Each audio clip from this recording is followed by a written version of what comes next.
J'ai gagné des millions et j'ai testé si ma famille m'aimait vraiment. Ça a été la découverte la plus cruelle de ma vie. Je regardais mon fils et ma belle-fille compter l'argent que je venais de leur donner pour leurs vacances de rêve en Thaïlande. Quand j'ai entendu Camille chuchoter à Laurent, encore 2 ou 3 ans de comédie et cette vieille peau crèvera enfin. On aura tout son fric sans plus jamais supporter ces jérémiades. Je me suis figée derrière la porte de la cuisine, mes mains tremblantes lâchant le plateau de petits fours que j'avais préparé avec amour pour célébrer leur départ. Le bruit du porcelaine qui explose au sol a résonné dans toute la villa, mais pas autant que ces mots qui venaient de déchirer 70 années de naïveté. Mon cœur battait si fort que j'ai cru qu'il allait exploser dans ma poitrine. Moi, Claire Dubois, 70 ans, ancienne fleuriste de Nice qui avait consacré sa vie entière à sa famille, je venais de découvrir que l'amour que je croyais avoir construit pendant des décennies n'était qu'une façade cruelle.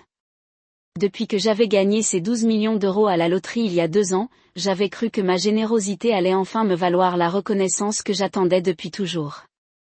J'avais payé leurs dettes, offert cette magnifique villa sur les hauteurs de Cannes, financé l'entreprise de Laurent, les voyages de Camille, les études privées de mes petits-enfants. Je pensais avoir enfin trouvé le bonheur familial. Laurent continuait, sa voix froide comme le Mistral d'Yvé, « Tu as vu comme elle devient sénile ?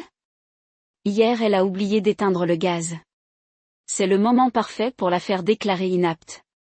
Docteur Moreau est d'accord pour falsifier un diagnostic de démence contre 50 000 euros. Camille a ricané, et après on la place dans le mouroir le moins cher qu'on trouvera.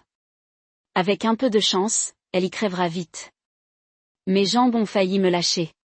Le couple que j'avais aidé à se construire, à qui j'avais donné une seconde chance après leurs échecs respectifs, parlait de moi comme d'un obstacle à éliminer. Mes souvenirs ont déferlé comme une vague glacée. Tous ces moments où je m'étais sentie aimée après avoir gagné à la loterie n'étaient donc que du théâtre. Laurent qui m'appelait soudainement maman chérie au lieu de Claire. Camille qui se montrait attentionnée pour la première fois depuis 10 ans de mariage avec mon fils. Les petits-enfants qui acceptaient enfin mes câlins sans grimacer. Tout était faux. Absolument tout. Je repensais à cette soirée de décembre 2021 où j'avais gratté ce ticket magique dans ma petite cuisine au-dessus de ma boutique de fleurs fermée depuis la retraite. 12 millions d'euros. Une somme inimaginable pour une femme simple qui avait trimé toute sa vie. Le pire, c'était de réaliser que même avant ma fortune, il me méprisait déjà. Laurent n'était venu me voir que 3 fois en 5 ans avant que je gagne. Camille refusait que je garde les enfants, prétextant que j'étais trop fatiguée. Mais l'argent avait tout changé en surface. Soudain, j'étais devenue la grand-mère parfaite, celle qu'on invite à tous les repas, celle dont on prend des nouvelles quotidiennement. J'avais été si heureuse de cette transformation que je n'avais pas vu la manipulation derrière leur sourire. Dans le salon, Camille ajoutait, le notaire Bertrand nous a confirmé que le testament actuel nous lègue tout. Il suffit juste qu'elle ne le modifie pas d'ici sa mort. Laurent répondait, ne t'inquiète pas, je contrôle tous ses rendez-vous. Elle ne peut rien faire sans que je le sache. D'ailleurs, j'ai fait installer des micros dans sa chambre la semaine dernière. On saura immédiatement si elle a des doutes. Mon sang s'est glacé. Il m'espionnait dans ma propre maison, celle que j'avais achetée pour nous réunir tous sous le même toit. Je me suis appuyée contre le mur, essayant de ne pas vomir. Toute ma vie, j'avais rêvé d'une famille unie. Mon mari Robert était mort quand Laurent avait 15 ans, et j'avais tout sacrifié pour élever mon fils seul. J'avais vendu notre maison familiale pour payer ses études de commerce, travaillé 16 heures par jour dans ma boutique pour lui offrir tout ce qu'il voulait. Quand il avait épousé Camille, j'avais espéré gagner une fille. Quand mes petits-enfants étaient nés, j'avais cru que mon bonheur était enfin complet. Mais là, accroupi derrière cette porte, au milieu des débris de porcelaine, je comprenais que j'avais vécu dans une illusion pendant 70 ans. Ils attendaient ma mort. Ils la planifiaient même. Et le plus atroce, c'est qu'il avait raison sur un point, j'étais devenue plus étourdie ces derniers mois. Mais ce n'était pas la sénilité, c'était l'épuisement de donner sans compter à des gens qui me haïssaient. Camille a repris, tu crois qu'elle soupçonne quelque chose ? Laurent a éclaté de rire, cette vieille idiote ? Elle est trop occupée à jouer à la mamie gâteau pour comprendre quoi que ce soit. Tu as vu sa tête hier quand je lui ai dit qu'on l'aimait ? Elle en pleurait de bonheur. Pathétique. Leurs rires ont résonné dans la villa comme des coups de couteau. Chaque éclat de leur joie cruelle enfonçait plus profondément la lame de la trahison dans mon cœur de mère aimante. Je suis remontée dans ma chambre sur la pointe des pieds, mes 70 ans pesant soudain comme 100 ans sur mes épaules courbées. Dans le miroir de ma coiffeuse, j'ai vu une vieille femme aux cheveux blancs, aux rides creusées par des décennies de sourires sincères, aux yeux bleus délavés par les larmes de joie et maintenant de désespoir.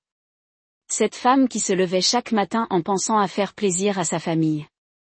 Cette femme qui préparait des petits plats avec amour, qui tricotait des écharpes pour l'hiver, qui économisait sur ses propres besoins pour offrir toujours plus aux siens. Mes mains ont saisi le cadre photo posé sur la table de nuit. Nous tous ensemble lors du dernier Noël, souriant devant le sapin que j'avais décoré pendant des heures. Laurent serrant mon épaule, Camille me tenant la main, les enfants blottis contre moi. Tout était mensonge. Sur cette photo, j'étais la seule à ressentir de l'amour véritable. Eux calculaient déjà combien ils hériteraient quand l'objectif se fermerait définitivement sur mes yeux morts. Cette nuit-là, allongée dans le noir, j'ai repensé à tous les signes que j'avais ignorés. Les regards échangés entre Laurent et Camille quand je racontais mes petites histoires. Leurs soupirs d'impatience quand je parlais trop longtemps. Leurs excuses systématiques quand je proposais des sorties ensemble. Et surtout, cette façon qu'avait Laurent de fouiller dans mes papiers quand il croyait que je ne regardais pas. Au matin, j'ai pris ma décision. Si ma famille voulait jouer la comédie, j'allais devenir la meilleure actrice de cette tragédie. Mais cette fois, c'est moi qui écrirais la fin de l'histoire. Je suis descendue prendre le petit déjeuner comme si de rien n'était, le cœur en miettes mais le visage serein. Laurent embrassait ma joue avec cette tendresse feinte qui me donnait maintenant la nausée. « Bonjour maman chérie, tu as bien dormi ?» J'ai souri en retour. « Très bien mon fils, j'ai même fait de beaux rêves. » Si seulement il savait que mes rêves s'étaient transformés en cauchemars peuplés de ses propres mots. Camille préparait ses valises pour la Thaïlande, fredonnant un air joyeux en pensant sans doute aux 15 000 € que je venais de leur offrir pour ce voyage. Quand leur taxi a disparu au bout de l'allée, j'ai fermé les volets, débranché le téléphone fixe et je me suis accordé le droit de pleurer toutes les larmes de mon corps. 70 ans d'amour maternel gâché, une vie entière de sacrifices moqués, une générosité de millionnaire utilisée par des vautours. J'ai pleuré pendant des heures, jusqu'à ce que mes yeux ne puissent plus produire une seule larme. Puis, dans le silence de cette villa que j'avais achetée pour rassembler ma famille, j'ai commencé à réfléchir. Claire la naïve venait de mourir dans cette cuisine au milieu des débris de porcelaine. Celle qui allait renaître de ses cendres avait désormais une mission, découvrir jusqu'où allait leur trahison et leur faire payer chaque mensonge, chaque faux sourire, chaque je t'aime hypocrite. Car après tout, on m'avait appris que l'argent révélait la vraie nature des gens. J'allais maintenant découvrir qui étaient vraiment Laurent et Camille. Et surtout, ils allaient apprendre qui j'étais vraiment, moi, Claire Dubois, quand on me poignardait dans le dos après m'avoir volé mon cœur de mère. Mes 2 semaines de solitude ont été un réveil brutal mais nécessaire. Sans leur présence envahissante, leur demande constante d'argent, leurs fausses attentions, j'ai retrouvé une lucidité que j'avais perdue depuis ma victoire à la loterie. Je réalisais maintenant à quel point j'avais changé mes habitudes pour leur faire plaisir. Je me levais plus tôt pour préparer leur petit déjeuner préféré, je cuisinais leurs plats favoris même si cela me fatiguait, je regardais leurs émissions de télévision au lieu de mes documentaires sur l'histoire. J'avais effacé Claire pour devenir la grand-mère parfaite qu'ils voulaient voir. Mais cette Claire-là était une étrangère. La vraie Claire, celle qui avait construit sa boutique de fleurs à partir de rien, celle qui avait élevé seule son fils après la mort de Robert, celle qui avait survécu à la faillite de sa première entreprise et rebondi plus forte, cette femme-là était bien plus coriace qu'il ne l'imaginait. En fait, maintenant que j'y repensais, Laurent n'avait jamais vraiment connu sa mère. Il était parti étudier à Paris à 18 ans et n'était revenu que pour les fêtes et les demandes d'argent. J'ai commencé mon enquête par les papiers de Laurent, ceux qu'il laissait traîner dans son bureau en pensant que sa vieille mère ne savait pas lire. Erreur fatale. J'avais tenu la comptabilité de ma boutique pendant 30 ans. Je savais parfaitement déchiffrer les documents financiers. Ce que j'ai découvert m'a glacé le sang mais n'a pas vraiment surpris la femme d'affaires qui sommeillait en moi. Laurent était endetté jusqu'au cou. Pas seulement les 50 000 € qu'il m'avait avoués l'année dernière et que j'avais remboursés sans poser de questions. Non, il devait près de 200 000 € à des gens que les factures désignaient pudiquement comme associés commerciaux, mais dont les adresses correspondaient à des bars de Marseille aux réputations douteuses. Mon fils, mon petit garçon que j'avais élevé dans la droiture et l'honnêteté, s'était apparemment lancé dans les paris clandestins. Les relevés bancaires cachés dans une chemise marquée confidentielle révélaient des virements réguliers vers des comptes offshore. Mais le plus troublant, c'étaient ces reçus de versement mensuels à une certaine Natacha Volkov, accompagnée de photos compromettantes que je n'ai pas eu le courage de regarder longtemps. Laurent entretenait visiblement une maîtresse depuis des mois, payée avec l'argent que je lui donnais pour sa famille. Camille non plus n'était pas en reste. Son ordinateur portable, qu'elle laissait négligemment ouvert dans le salon, m'a révélé des secrets encore plus sombres. Cette femme que j'avais accueillie comme ma propre fille menait une double vie terrifiante. Ses recherches internet des derniers mois étaient un catalogue d'horreurs. Comment faire déclarer quelqu'un mentalement inapte, signe de démence précoce à simuler, maison de retraite les moins chères du département, délais légaux pour héritage après décès. Mais ce qui m'a fait comprendre que j'avais affaire à une vraie psychopathe, c'était la correspondance avec une certaine maître Patricia Lavigne, avocate spécialisée dans les affaires d'héritage contesté. Les emails remontaient à 6 mois avant ma victoire à la loterie. Camille avait anticipé ma chance et s'était renseignée sur les moyens de me déshériter au profit de Laurent en cas de problème. Cette femme avait planifié ma mort sociale bien avant que j'aie un sou. Le dossier le plus glaçant portait le nom Projet Clair. Un véritable plan de bataille décrivant par le menu comment il comptait s'emparer de ma fortune. Phase 1, gagner ma confiance par une fausse réconciliation familiale. Phase 2, me faire déménager dans une propriété qu'il contrôlerait. Phase 3, isoler mes contacts extérieurs pour éviter les influences contraires. Phase 4, documenter mes prétendues pertes de mémoire. Phase 5, faire intervenir un médecin complice pour un diagnostic de démence. Phase 6, placement en établissement médicalisé. Phase 7, attendre la mort naturelle ou accélérée. Le point 7 était souligné en rouge avec une note manuscrite de Laurent. Camille a de l'expérience dans ce domaine. Faire confiance à ses compétences. Mon sang s'est figé dans mes veines. De quelle expérience parlait-il? J'ai fouillé plus profondément dans l'ordinateur de ma belle-fille et ce que j'y ai trouvé aurait pu alimenter les cauchemars de n'importe qui. Camille s'appelait en réalité Camille Nova avant son mariage avec Laurent. Mais avant cela, elle était Madame Camille Rousseau, veuve d'un certain Michel Rousseau, décédé dans des circonstances troubles en 2018. L'homme était mort d'une crise cardiaque à 52 ans, 3 mois après avoir changé son testament en faveur de sa jeune épouse. Camille avait hérité de sa maison de grâce et de ses économies, soit près de 400 000 €. Les documents cachés dans un dossier crypté révélaient que Michel Rousseau était en parfaite santé avant de rencontrer Camille. Les examens médicaux datant de leur rencontre ne montraient aucun problème cardiaque. Mais pendant les 6 mois de leur mariage éclair, sa santé s'était mystérieusement dégradée. Fatigue chronique, palpitations, malaise répété. Et soudain, la crise cardiaque fatale, un matin où Camille était miraculeusement partie faire les courses. Ce qui achevait de me convaincre, c'était la recherche internet effectuée par Camille la semaine précédant la mort de son premier mari, digitaline dose mortelle, plante cardiotoxique, symptômes empoisonnement discret, délai détection toxique post-mortem. Cette femme avait assassiné son premier époux et s'apprêtait visiblement à recommencer avec moi, après avoir dépouillé Laurent de toute sa dignité d'homme et de fils. J'ai passé des heures à imprimer tous ces documents, à les classer, à construire un dossier qui pourrait un jour servir devant un tribunal. Mais pour l'instant, je voulais comprendre l'ampleur complète de leur plan. Je savais maintenant que j'étais en danger de mort. La question était de savoir s'il avait déjà commencé à mettre leurs menaces à exécution. La réponse est venue quand j'ai trouvé les clés USB cachées dans la chambre de Laurent. 3 petites clés. Contenant des heures d'enregistrement de mes conversations privées dans ma propre maison. Il m'espionnait depuis des mois, analysant chacun de mes mots pour détecter le moindre signe de suspicion. J'ai écouté ma propre voix répéter inlassablement combien j'aimais ma famille, combien j'étais heureuse qu'il accepte enfin ma générosité, combien je me sentais moins seule depuis qu'il vivait avec moi. Sur les enregistrements les plus récents, on entendait Laurent commenter mes phrases, « Elle devient vraiment gâteuse, écoute comme elle radote ». Et Camille qui ajoutait, « C'est parfait, ça nous donne des preuves audio de sa démence ». Docteur Moreau pourra s'appuyer dessus pour son faux diagnostic. Il transformait mon amour en arme contre moi. Le dernier fichier audio était daté de la veille de leur départ en Thaïlande.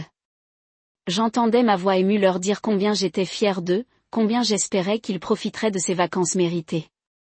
Et en fond sonore, on percevait distinctement Laurent faire semblant de vomir, suivi du rire étouffé de Camille. Il trouvait ma tendresse répugnante. Quand j'ai fermé cet ordinateur cette nuit-là, j'avais compris 3 choses essentielles. Premièrement, Laurent et Camille ne m'aimaient pas seulement pour mon argent, ils me haïssaient profondément, personnellement, viscéralement. Deuxièmement, ils ne comptaient pas attendre ma mort naturelle et avaient prévu de m'assassiner comme Camille avait tué son premier mari. Troisièmement, ils étaient tellement sûrs de leur supériorité intellectuelle qu'ils avaient documenté tous leurs crimes, me fournissant ainsi toutes les preuves nécessaires pour les détruire. Claire la fleuriste naïve était définitivement morte. Celle qui prenait sa place était une femme de 70 ans qui avait survécu à tous les défis de la vie et qui venait de découvrir que sa plus grande bataille ne faisait que commencer. Mes 12 millions d'euros n'allaient plus servir à acheter un amour qui n'existait pas. Ils allaient devenir l'instrument d'une justice que le système judiciaire n'aurait jamais pu rendre. Le lendemain de mes découvertes, j'ai pris rendez-vous avec maître Jean-Claude Ferrand, l'avocat le plus réputé de Nice en matière de droit pénal et de succession. Cet homme de 60 ans, à la réputation irréprochable, avait défendu des affaires d'empoisonnement et de captation d'héritage dans toute la région. Si quelqu'un pouvait m'aider à démêler cette situation sans finir empoisonné dans une maison de retraite, c'était lui. Son cabinet, situé dans une belle bâtisse du XIXe siècle près de la promenade des Anglais, respirait la respectabilité bourgeoise. Maître Ferrand m'a reçu avec cette courtoisie un peu distante réservée aux clients fortunés. Mais quand j'ai étalé devant lui les preuves que j'avais rassemblées, son expression a changé du tout au tout. Madame Dubois, ce que vous me montrez là constitue un faisceau de présomptions extrêmement grave. Si ces documents sont authentiques, votre belle-fille pourrait être poursuivie pour meurtre sur son premier époux, et votre fils pour tentative d'escroquerie et complicité d'assassinat. Il a examiné les recherches internet de Camille avec une attention de professionnel. Ces requêtes sur les poisons cardiaques, effectuées juste avant la mort de Michel Rousseau, pourraient rouvrir son dossier. Aviez-vous l'intention de porter plainte ? C'est là que j'ai surpris ce juriste chevronné. Non maître, je ne veux pas porter plainte. Je veux quelque chose de plus définitif. Je veux les détruire socialement, financièrement et psychologiquement, comme ils comptaient le faire avec moi. Mais dans le respect de la loi. Pouvez-vous m'aider ? Maître Ferrand a reposé ses lunettes et m'a regardé avec un respect nouveau. Madame Dubois, en 40 ans de carrière, j'ai rarement rencontré une personne dans votre situation qui garde autant de sang-froid. Expliquez-moi exactement ce que vous avez en tête. Mon plan était simple dans son principe, diabolique dans son exécution. D'abord, faire semblant de tomber dans leur piège en simulant une démence naissante, pour les pousser à accélérer leurs projets et les faire commettre des erreurs. Ensuite, modifier discrètement mon testament en créant une fondation caritative qui gérerait ma fortune, rendant impossible tout héritage direct. Enfin, organiser une confrontation publique où leurs mensonges et leurs crimes seraient révélés devant témoins et caméras. Maître Ferrand a hoché la tête, c'est techniquement faisable, mais extrêmement risqué. Si votre belle-fille a vraiment empoisonné son premier mari, elle n'hésitera pas à recommencer avec vous. Il faudra prendre des précautions drastiques. J'ai souri pour la première fois depuis des semaines. Maître, j'ai 70 ans et je viens de découvrir que ma famille attend ma mort avec impatience. Je n'ai plus grand-chose à perdre, mais eux ont tout à perdre. Nous avons passé 3 heures à élaborer une stratégie juridique imparable. Création immédiate de la Fondation Claire Robert Dubois pour l'aide aux personnes âgées isolées, avec pour mission d'utiliser ma fortune pour aider les victimes d'exploitation familiale. Nomination d'un conseil d'administration composé de personnalités irréprochables qui géreraient les fonds selon mes directives. Et surtout, modification testamentaire ne laissant à Laurent et Camille que le minimum légal, la réserve héréditaire, soit exactement 8 334 € chacun sur mes 12 millions. Mais le plus important était la mise en place d'un système de protection personnelle. Maître Ferrand avait des contacts dans la sécurité privée. À partir de maintenant, tous mes repas seraient analysés en laboratoire, tous mes déplacements seraient surveillés discrètement, et chaque conversation dans ma maison serait enregistrée par mes soins, retournant leurs propres armes contre eux. En sortant du cabinet, j'ai senti une énergie nouvelle circuler dans mes veines. Pour la première fois depuis ma victoire à la loterie, j'avais l'impression de reprendre le contrôle de ma vie. Laurent et Camille allaient découvrir que leur vieille proie avait des griffes qu'ils n'avaient jamais soupçonnées. Le lendemain, j'ai commencé ma nouvelle carrière d'actrice en me rendant chez mon médecin traitant, le docteur Blanchard, que je connaissais depuis 20 ans. Docteur, je suis inquiète, j'ai l'impression de perdre la mémoire ces derniers temps. Je confonds les noms, j'oublie où je pose mes clés, parfois je ne me souviens plus si j'ai pris mes médicaments. Il m'a examiné consciencieusement, mais comme je m'y attendais, tous mes résultats étaient normaux. Ces troubles sont fréquents à votre âge, Madame Dubois, surtout après un choc émotionnel comme votre gain à la loterie. Continuez à stimuler votre cerveau avec des activités, et revenez me voir dans 3 mois. Parfait. J'avais maintenant un certificat médical attestant que mes facultés mentales étaient intactes, daté du jour même. Si Laurent et Camille tentaient de faire appel à leur docteur Moreau corrompu, ils devraient expliquer pourquoi ma santé mentale s'était soudainement dégradée en quelques semaines. J'ai ensuite rendu visite à mon banquier, M. Caretti, pour officialiser la création de ma fondation. Cet homme m'avait vu passer de petite fleuriste endettée à multimillionnaire. Il connaissait mon sens pratique et ma rigueur financière. Madame Dubois, c'est un projet magnifique. Beaucoup de nos clients fortunés créent des fondations familiales, mais la vôtre a une mission sociale remarquable. Vos héritiers sont-ils au courant de cette décision? J'ai souri innocemment, mes héritiers découvriront en temps voulu la destination de ma fortune. Pour l'instant, je préfère que cela reste confidentiel. Monsieur Caretti a accepté sans poser d'autres questions. Les riches avaient le droit d'être excentriques avec leur argent. En une semaine, tout était en place. Ma fortune était définitivement à l'abri des griffes de Laurent et Camille. Mes arrières étaient protégés juridiquement et physiquement. Il ne me restait plus qu'à attendre leur retour de Thaïlande et commencer la phase la plus délicate de mon plan, leur faire croire qu'il avait gagné, jusqu'à ce qu'ils découvrent qu'il avait tout perdu. Cette nuit-là, dans ma grande chambre de la villa qu'ils convoitaient, j'ai réfléchi à l'ironie de la situation. Pendant des mois, ils m'avaient espionné, analysé, catalogué comme une proie facile. Ils avaient étudié mes habitudes, mes faiblesses, mes peurs. Mais ils avaient oublié l'essentiel, on ne survit pas 50 ans dans le commerce sans apprendre à jauger les gens et à détecter les mensonges. Laurent et Camille allaient découvrir que leur vieille idiote de mère et grand-mère était en réalité une stratège qui avait eu tout le temps de les étudier à son tour. Et contrairement à eux, moi j'avais de vrais sentiments à venger et de vraies valeurs à défendre. Ils allaient apprendre la différence entre une victime et une survivante. Le taxi de Laurent et Camille a remonté l'allée de la villa par un bel après-midi de septembre. Je les observais depuis la fenêtre de ma chambre, bronzés et reposés par leurs 15 jours de farniente payés avec mon argent. Ils riaient en sortant leurs valises du coffre, visiblement détendus par cette parenthèse loin de leur vieille charge familiale. Si seulement ils savaient qu'ils rentraient dans la toile d'araignée que j'avais tissée pendant leur absence.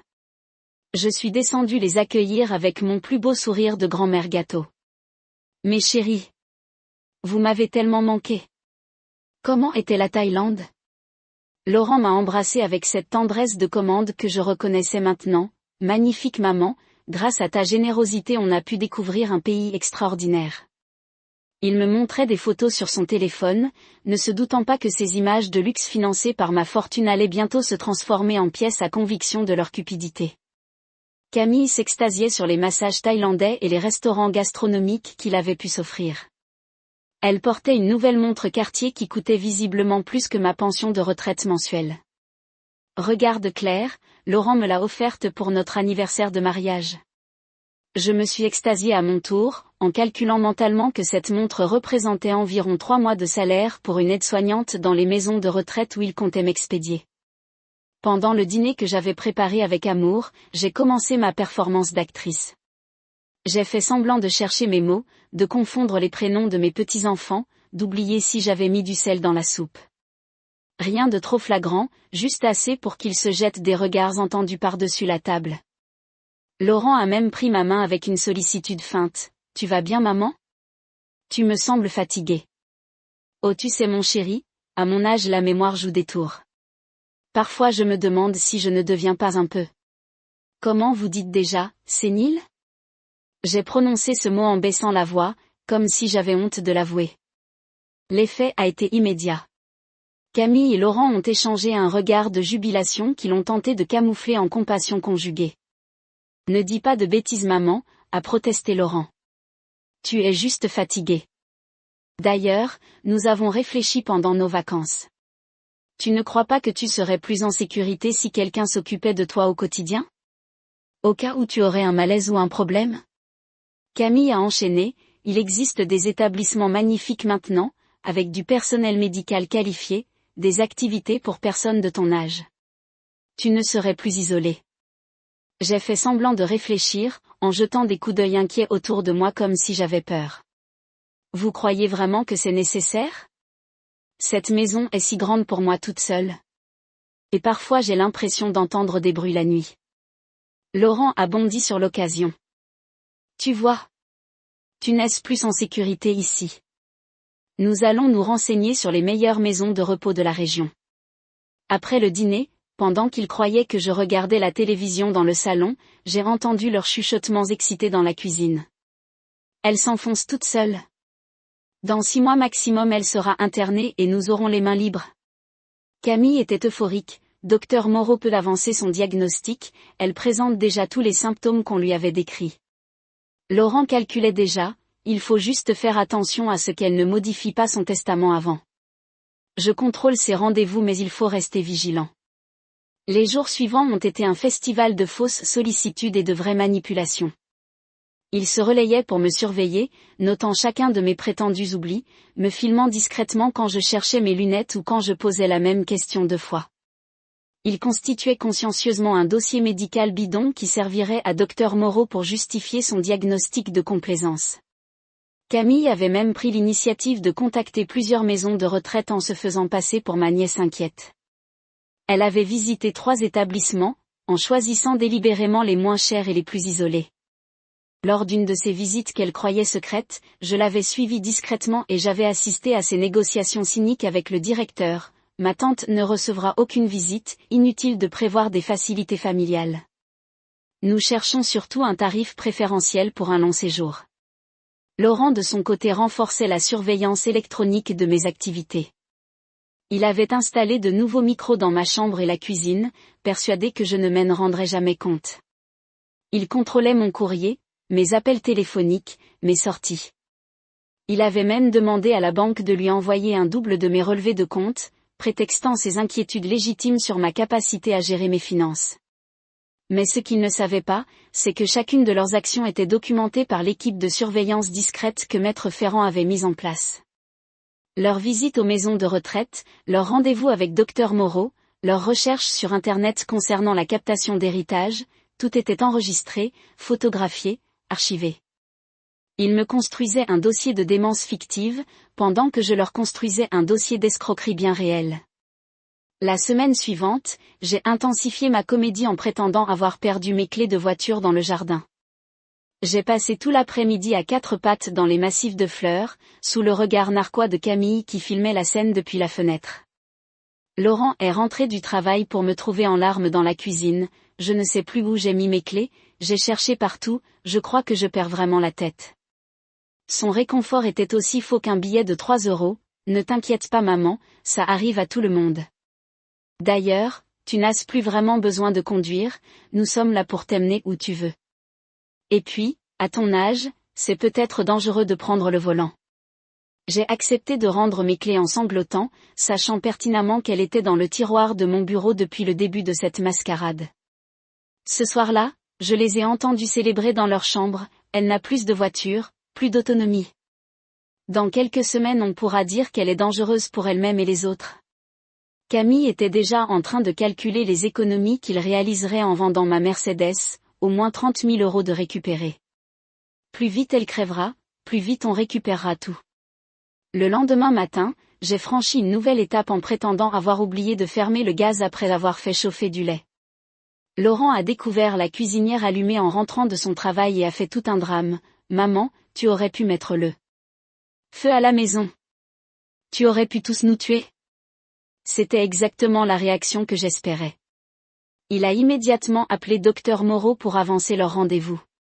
3 jours plus tard, ce médecin véreux débarquait à la villa pour son faux diagnostic. Homme d'une 50aine d'années au regard fuyant, il empestait la corruption à plein nez. « Alors Madame Dubois, votre fils me dit que vous avez quelques problèmes de mémoire ?» J'ai joué parfaitement mon rôle de vieille femme confuse et effrayée, répondant à côté de ses questions, confondant les dates, prétendant ne pas reconnaître des objets familiers. Dr Moreau ne s'est même pas donné la peine de faire un vrai examen. Il était venu avec son diagnostic déjà rédigé dans sa mallette. Après 15 minutes de comédie, il a pris Laurent à part. « Votre mère présente tous les signes d'une démence sénile précoce. Dans son état, elle ne peut plus gérer ses affaires ni vivre seule en sécurité. Je vais établir un certificat médical recommandant un placement en établissement spécialisé sous tutelle familiale. » Laurent a fait semblant d'être bouleversé. « Vous êtes sûr, docteur ? Il n'y a rien à faire ? » Moreau a secoué la tête. « À son âge, c'est irréversible. Le mieux que vous puissiez faire est de lui assurer un accompagnement médical adapté.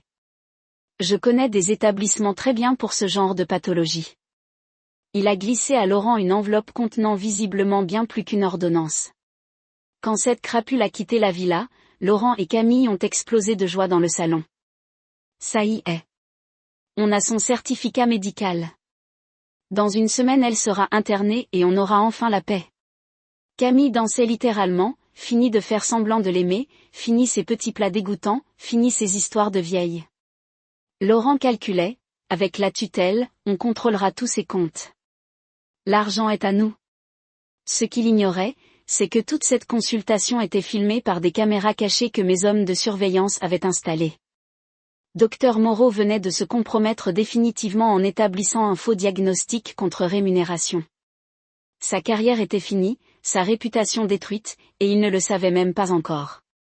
Pendant qu'ils savouraient leur victoire apparente, moi je préparais le clou de mon spectacle. Car maintenant que j'avais toutes les preuves de leur crime et de leur complot, il était temps de passer à la phase finale de ma vengeance. Celle où il découvrirait qui était vraiment Claire Dubois quand on la poussait dans ses derniers retranchements. Le lendemain, j'ai convoqué Laurent et Camille dans le salon pour une discussion importante. J'ai pris un air abattu et résigné. « Mes chéris, je crois que vous avez raison. Je ne suis plus capable de vivre seule. Si le docteur pense que je dois être prise en charge, alors faisons-le.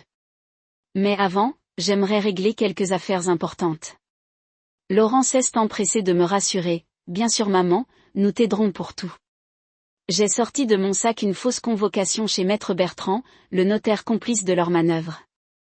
J'aimerais modifier mon testament pour être sûr que vous héritiez de tout sans complication. Avec mes problèmes de mémoire, je préfère que tout soit clair maintenant.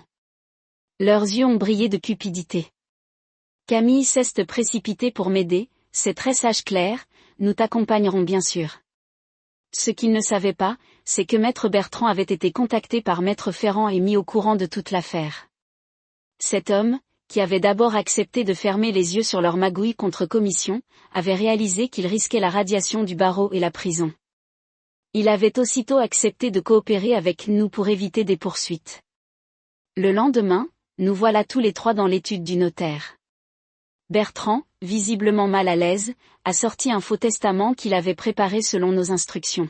« Madame Dubois, ce nouveau testament annule tous les précédents et désigne votre fils Laurent comme légataire universel de tous vos biens. » J'ai pris un air soulagé. « Parfait, ainsi je suis sûr que Laurent et sa famille auront tout ce qu'ils méritent. » L'acte a été signé en présence de 2 témoins, enregistrés selon toutes les formes légales. Laurent et Camille rayonnaient de satisfaction. En sortant de l'étude, Laurent m'a même embrassé avec une tendresse qui n'était plus entièrement feinte. « Merci maman, tu ne peux pas savoir comme ça nous rassure de savoir que tu as pensé à nous. » Bien sûr, ce testament était parfaitement inutile. Mon vrai testament, celui qui léguait tout à ma fondation caritative, était déjà enregistré et irrévocable. Mais eux l'ignoraient. Ils croyaient avoir gagné la partie, avoir sécurisé leur butin. Ils ne savaient pas qu'ils venaient de signer leur propre arrêt de mort sociale. Le soir même, Laurent a appelé la maison de retraite la plus sordide de leur liste. « Bonjour, c'est Monsieur Dubois. Nous aimerions placer ma mère le plus rapidement possible. » Oui, elle a un diagnostic de démence. Combien de temps pour une admission? Camille préparait déjà mes affaires, triant mes bijoux et mes objets de valeur qu'elle comptait garder comme souvenir. Mais j'avais encore un dernier tour dans mon sac.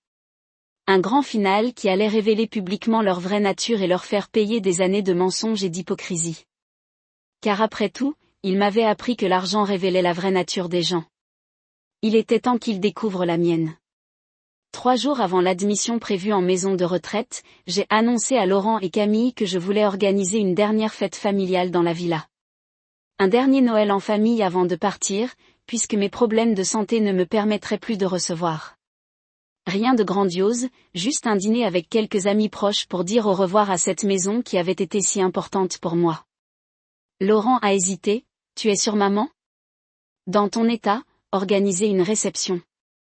Camille l'a coupé, mais si clair, c'est une excellente idée. Tu auras l'occasion de dire au revoir à tes amis et nous pourrons annoncer ton départ dans de bonnes conditions. Elle voyait déjà cette soirée comme une célébration déguisée de leur victoire imminente. J'ai dressé une liste de 20 invités triés sur le volet. Le maire de Cannes, que je connaissais depuis l'époque de ma boutique. Mes anciens clients fortunés qui étaient devenus des amis. Quelques journalistes locaux qui couvraient les événements mondains de la Côte d'Azur. Le directeur de l'hôpital où travaillait Dr Moreau. Et bien sûr, Maître Ferrand, présenté comme mon conseiller financier personnel. Camille s'est chargée de l'organisation avec un enthousiasme suspect. Elle voulait que cette soirée soit mémorable, sans se douter à quel point elle avait raison. Elle a commandé un traiteur haut de gamme, fait livrer des fleurs magnifiques, préparé la villa comme pour recevoir des têtes couronnées. Elle dépensait mon argent sans compter pour sa propre fête de victoire. Laurent de son côté s'est occupé de la partie technique, installant un système de sonorisation dans le salon pour que je puisse faire mon discours d'adieu. Il a même engagé un photographe professionnel pour immortaliser cette soirée importante. Il voulait des souvenirs de leur triomphe, ils allaient en avoir. Le matin de la soirée, j'ai eu un moment de doute. Étais-je en train de faire la bonne chose? Ces gens que j'allais humilier publiquement étaient quand même ma famille. Laurent était mon fils, le petit garçon que j'avais élevé, nourri, aimé pendant 35 ans. Mais quand j'ai revu les enregistrements de leurs conversations où ils planifiaient ma mort, quand j'ai relu leurs recherches sur les poisons et les moyens de m'éliminer discrètement, ma compassion s'est évaporée. Laurent et Camille n'étaient plus ma famille depuis longtemps. Ils étaient devenus des prédateurs qui profitaient de mon amour maternel pour me dépouiller et me tuer. Ce soir, ils allaient découvrir que leur proie était en réalité un prédateur bien plus expérimenté qu'eux. À 19h, les premiers invités sont arrivés. Le maire, pompeux et courtois, m'a présenté ses condoléances pour mon problème de santé. Mes anciens clients m'entouraient avec affection, racontant des souvenirs de ma boutique et de mes compositions florales. Les journalistes prenaient discrètement des photos et des notes, pensant couvrir l'événement mondain d'une riche veuve généreuse. Laurent et Camille jouaient parfaitement leur rôle de famille aimante et dévouée. Ils circulaient parmi les invités, expliquant avec émotion combien il était difficile de voir leur mère chérie perdre ses facultés. Camille portait une robe noire que j'avais payée, arborant ses nouveaux bijoux thaïlandais. Laurent serrait les mains avec cette gravité feinte des fils respectueux qui sacrifient leur confort personnel pour le bien-être parental.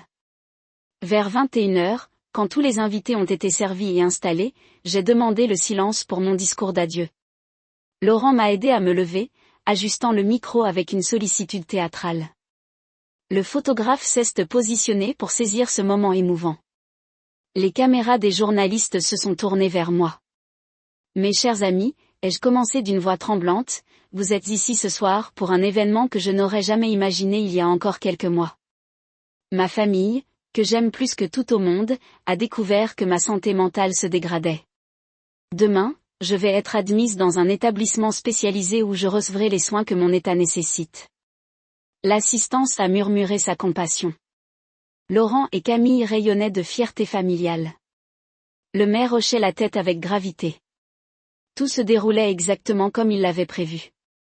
Mais avant de partir, j'ai souhaité vous faire part de quelques découvertes récentes qui ont bouleversé ma vie de femme âgée, je l'espère, innocente. J'ai sorti de mon sac une télécommande et appuyé sur le premier bouton. L'écran géant installé dans le salon s'est allumé, diffusant l'enregistrement audio de la conversation que j'avais surprise le premier jour. Encore 2 ou 3 ans de comédie et cette vieille peau crèvera enfin. On aura tout son fric sans plus jamais supporter ces jérémiades. Le silence s'est abattu sur le salon comme une chape de plomb. Laurent et Camille ont blêmi d'un coup, leur sourire se figeant sur leur visage horrifié. Les invités se sont regardés, incrédules. Le maire a ouvert la bouche sans réussir à articuler un son. Cette voix que vous venez d'entendre est celle de mon fils Laurent. L'autre appartient à ma belle-fille Camille. Cet enregistrement date du jour où ils sont rentrés de Thaïlande, voyage que j'avais entièrement financé pour leur faire plaisir. J'ai appuyé sur le deuxième bouton. Cette fois, c'était la vidéo de Laurent imitant ma démarche de vieille sénile devant ses amis, accompagnée des rires de Camille. L'effet a été dévastateur. Plusieurs invités ont porté leurs mains à leur bouche, choqués. Le photographe continuait à mitrailler, mais cette fois pour documenter le scandale qui se déroulait sous ses yeux. Les journalistes sortaient leur téléphone pour filmer en direct cette révélation explosive. Laurent a tenté une première contre-attaque. « Maman, tu es malade, tu confonds tout. » Ces enregistrements, ils sont sortis de leur contexte. Camille l'a soutenu. « Claire, ta maladie te fait entendre des choses qui n'existent pas. Nous t'aimons, tu le sais bien. » Vraiment ? Ai-je répondu en appuyant sur le troisième bouton. Cette fois, c'était l'enregistrement de leur conversation avec Dr Moreau, où il planifiait mon internement forcé. Puis celui de Laurent contactant la maison de retraite pour négocier un placement rapide. Et enfin, l'échange avec Maître Bertrand où ils organisaient la captation de mon héritage. À chaque nouvelle révélation, l'indignation de l'assistance grandissait. Le maire s'est levé, dégoûté. « Monsieur Dubois, comment pouvez-vous traiter votre propre mère de cette façon ?» Une de mes anciennes clientes, Madame Perrin, s'est exclamée, « Claire, c'est abominable. Nous pensions que vous étiez entourée d'une famille aimante. » Mais attendez, ce n'est pas fini. J'ai enclenché la 4e séquence vidéo, celle qui montrait Camille visitant les maisons de retraite en demandant spécifiquement les établissements les moins chers et en précisant que je ne recevrais aucune visite familiale. Puis les captures d'écran de ses recherches internet sur les poisons cardiaques et les moyens d'accélérer la mort d'une personne âgée. Cette fois, c'était trop. Plusieurs invités se sont levés pour partir, écœurés par ce qu'ils venaient de découvrir. Le directeur de l'hôpital fixait Dr Moreau avec une colère froide. « Docteur, vous aurez des explications à donner demain matin à ma commission disciplinaire. » Moreau est sorti précipitamment, comprenant que sa carrière venait de s'effondrer en direct. Laurent et Camille tentaient désespérément de quitter la pièce, mais Maître Ferrand s'est approché d'eux. « Restez, s'il vous plaît. En tant qu'avocat, je dois vous informer que tout ce qui vient d'être révélé constitue un faisceau de preuves accablantes contre vous. Tentative d'escroquerie, complicité de faux en écriture, tentative de séquestration, et pour madame, suspicion de meurtre sur son précédent époux. » À ces mots, Camille s'est effondrée. Sa façade de femme respectable venait de voler en éclats devant le gratin de la Côte des Azurs. Laurent, lui, a explosé de rage. « Salope! Tu nous as piégés. Tu as tout manigancé. Nous on t'aimait vraiment. » Son masque de fils dévoué venait enfin de tomber, révélant sa vraie nature devant témoins. J'ai souri avec une sérénité que je n'avais plus ressentie depuis des mois. « Laurent, mon chéri, tu viens de prouver devant 20 personnes que tout ce que j'ai révélé ce soir est authentique. Un fils qui aime vraiment sa mère ne l'insulte pas publiquement quand elle révèle qu'il tentait de la tuer. » Le flash des appareils photo crépitait, immortalisant leur effondrement. Les téléphones filmaient leurs réactions de colère et de panique. En l'espace d'une heure, Laurent et Camille venaient de perdre leur réputation, leur crédibilité, leur avenir. Et le meilleur restait à venir. « Mes chers amis, ai-je annoncé en me redressant, vous avez remarqué que depuis le début de cette soirée, je ne présente plus aucun signe des troubles mentaux qui justifiaient mon internement prévu pour demain. C'est parce que ces troubles étaient parfaitement simulés pour pousser mes chers héritiers à révéler leurs véritables intentions. » Maître Ferrand a sorti une chemise de documents. « Mesdames et messieurs, je dois également vous informer que Madame Dubois a créé la semaine dernière la Fondation Claire Robert Dubois pour l'aide aux personnes âgées victimes d'exploitation familiale. Cette fondation est désormais la légataire universelle de tous ses biens. Monsieur Laurent Dubois et Madame Camille Nova Dubois hériteront chacun de la somme légale minimum de 8 334 €. L'effet de cette annonce a été immédiat. Laurent s'est tourné vers moi, livide. Tu n'as pas le droit. Cet argent nous appartient. Nous sommes ta famille. Camille hurlait, vieille garce. Tu vas mourir seule et abandonnée. Personne ne t'aimera jamais. Leurs cris de rage résonnaient dans le salon, confirmant devant témoins tout ce que j'avais révélé. Le maire s'est approché de moi. Madame Dubois, voulez-vous que je contacte la police? Ces personnes vous menacent. J'ai décliné poliment. Merci monsieur le maire, mais je pense qu'ils ont suffisamment montré leur vraie nature ce soir. Maître Ferrand s'occupera des suites judiciaires. La soirée s'est terminée dans un chaos total. Laurent et Camille sont partis en claquant la porte, poursuivis par les flashs des photographes. Mes vrais amis sont restés pour me soutenir, choqués par ce qu'ils venaient de découvrir mais admiratifs de la façon dont j'avais retourné la situation. En une soirée, j'avais détruit socialement Laurent et Camille devant les personnalités les plus influentes de la région. Dès le lendemain, leur histoire ferait le tour de la Côte d'Azur, puis des réseaux sociaux nationaux. Ils étaient finis, grillés à vie dans tous les cercles qui comptaient. Mais ce n'était que le début de leurs ennuis. Les poursuites judiciaires allaient suivre, ainsi que la réouverture de l'enquête sur la mort de Michel Rousseau. Leur calvaire ne faisait que commencer, et cette fois, c'est moi qui tenais les cartes. Le lendemain matin, je me suis réveillée dans ma villa silencieuse avec un sentiment de libération que je n'avais jamais éprouvé. Pour la première fois depuis ma victoire à la loterie, j'étais seule par choix et non par abandon. Laurent et Camille avaient quitté la maison en emportant leurs affaires, laissant derrière eux leurs clés et leurs masques de façade. Les conséquences de ma révélation publique ne se sont pas fait attendre. Dès 9 heures, Maître Ferrand m'appelait pour me tenir informé des premières répercussions. Madame Dubois, la police judiciaire a ouvert une enquête sur les agissements de votre belle-fille concernant la mort de son premier époux. Les enregistrements que nous avons remis hier soir constituent des preuves suffisantes pour exhumer le corps de Michel Rousseau et procéder à de nouvelles analyses toxicologiques. Camille, qui croyait avoir effacé toutes les traces de son crime, découvrait que les progrès de la science légale permettaient désormais de détecter certains poisons même plusieurs années après la mort. Sa recherche internet sur la digitaline et les doses mortelles allait enfin être confrontée à la réalité d'un laboratoire d'expertise. Laurent, de son côté, faisait face à des accusations de tentative d'escroquerie en bande organisée et de complicité de séquestration. Dr Moreau, arrêté dans la matinée, avait aussitôt accepté de coopérer avec la justice pour obtenir une réduction de peine. Il détaillait par le menu comment Laurent l'avait contacté et payé pour établir un faux diagnostic de démence. Les réseaux sociaux s'étaient emparés de l'affaire. La vidéo de leur effondrement lors de la soirée circulait déjà sous le hashtag famille toxique, accompagnée de milliers de commentaires indignés.